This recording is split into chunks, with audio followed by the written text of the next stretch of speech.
In this video, I want to talk about semen retention, how it can change your life, how transmitting your sexual energy can create not only, you can build an aesthetic physique quite easily actually, depending if you are dedicated enough to the practice, but also how it can just change your life in general and just make you feel better even being alone. And I feel like that's one of the most underrated benefits of being on this journey versus, like, a lot of people talk about this, the female attraction, and all of that's good and great and all of that is real, but it is not really the essential part of what makes it so special. As for me, is retention is the fact that I'm doing something that most people are not doing is a indicator of how valid the practice actually is. And one thing I noticed with a lot of my friends who, people that I associated with, in prior years, I haven't really hung out with them in a while, and honestly, we're like long distance. The difference in mentality, the way I think about things versus the way they think about things, where they're still focused on that short-term gratification. And honestly, I don't believe necessarily to be successful in life that you have to practice this. But for me personally, I think it is a good practice to practice, a good starting point for me, and I think it is a placebo. And I don't think that's a bad thing. Here's the biggest argument against no-fap. Oh, it's just placebo. Oh, it's just, it's just a placebo effect. Why is that an argument about how it doesn't work? That doesn't make any sense. A lot of these people who usually say this have never practiced it seriously or actually gone like for a whole month where they've actually not released and not consumed either adult material, or they have not released any kind of, they have not been promiscuous, let's say. Promiscuity, while I completely am not against everything with promiscuity, I think there is some benefits to like being sexually active. For the most part, I don't think it's very essential to your life, and I don't think it's a good obsession goal to have. Like, we're just like, it is looked at as like I said, for men versus women, for some reason, for men, it is looked at as a good thing to have a huge body count. But but women can't have a huge body count. Now, we're going to go into red pill thinking, right? Which is why I don't like the red pill. The red pill is a complete double standard, stupid way of thinking. It's the same pretty much. If it is not masculine. I'm actually going to say this, guys, for you red pillars out there. It is a simpy beta way of looking at things.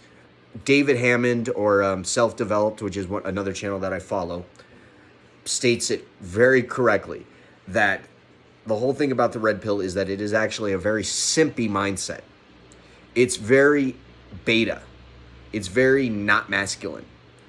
It's true. The world is in a bad place for men. Men are definitely not treated the way we should be.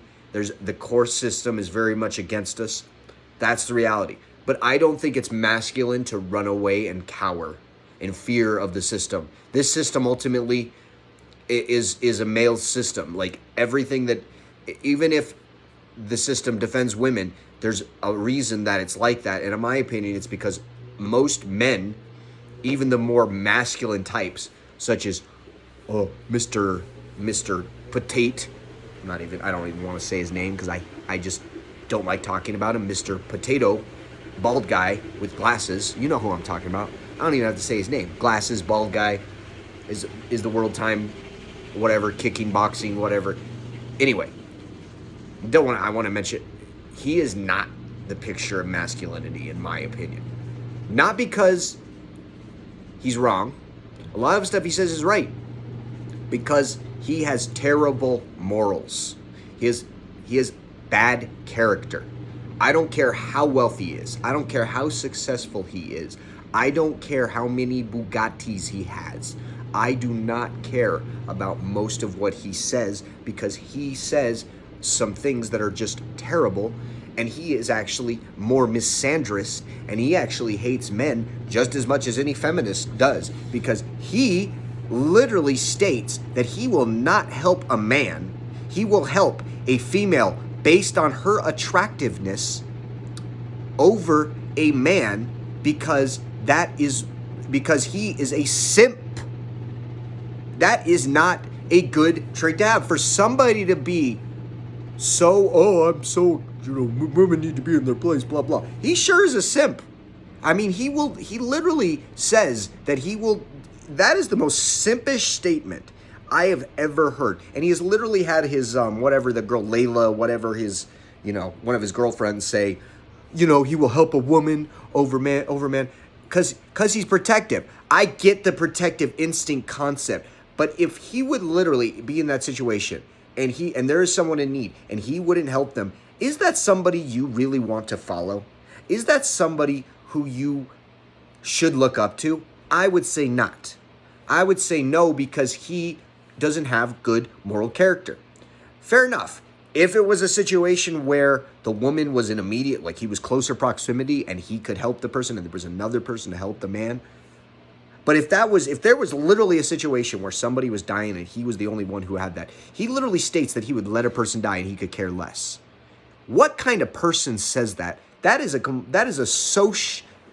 a sociopath says. That is something a psychopath says. He doesn't care about his fellow man. Is that something that Jesus would say to all my Christians out there? Do you think Jesus would prioritize his wealth?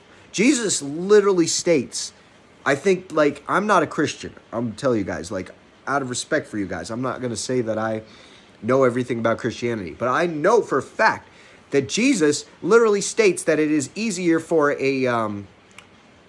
something about a camel to fit through a needle or something. I can't remember for a camel to fit through a needle than it is for a rich man to go to heaven.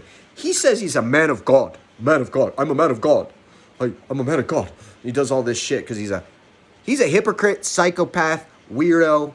I honestly wouldn't believe I don't believe a single word he says. I talk about him a lot on my channel. I don't even mention his name because you know who I'm talking about. Chances are you've seen a video from him. Chances are you've seen his face in the last 5 minutes. The fact is, guys, this is not the moral character that you need to look for. Okay?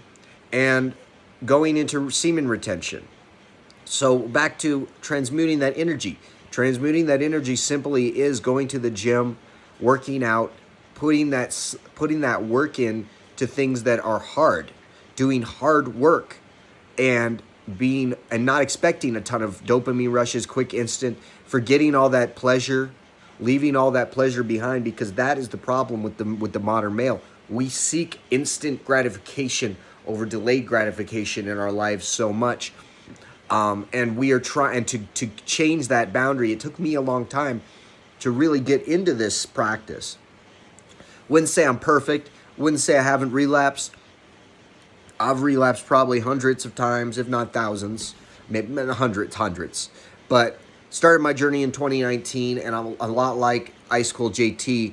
I've changed the way my body looks. I've changed the way I've looked through semen retention. I've really fallen in love with calisthenics and developing. What this channel is about is getting you to think for yourself. I am not here to make you worship me or look at my journey as I am some God or if I am above you. I want you to look at it as we are equals here, and I'm here to help you as a friend on this channel and seek the benefits of quitting PMO, quitting the addiction, becoming more of a greater version of yourself, and remembering that you are your greatest advocate. Only you can change your life, and I want you to watch this video and think about what I've said. Peace.